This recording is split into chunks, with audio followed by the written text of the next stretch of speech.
কবরের জীবনটা আসল জীবন। বিশ্বনবী দোয়া করতেন, আল্লাহুম্মা ইন্না নাউযু বিকা মিন আযাবিল কবর। আল্লাহ, আমি আপনার কাছে কবরের আযাব থেকে পানাহ চাই, কবরের আযাব থেকে বাঁচতে চাই। এই কবরের মধ্যে অনেক ফিতনা হবে, অনেক সুয়াল হবে। কবরে প্রশ্ন আছে না নাই? কথা বলেন। প্রথম প্রশ্ন জিজ্ঞেস করা হবে, মার রব্বুক, তোমার রব কে?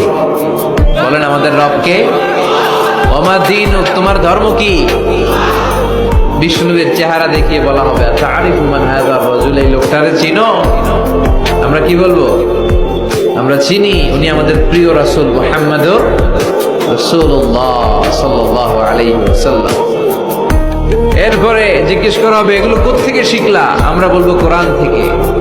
ফায়ুফসাহু লাহু কবরুহু ৭০ যিরাআন। সুন্দর সুন্দর উত্তর করতে পারলে আপনার কবরটারে ৭০ হাত লম্বা করে দেয়া হবে। ইফতাহু লাহু বাবুন ইলাল জান্নাহ, জান্নাতের দিকে একটা দরজা লাগিয়ে দেয়া।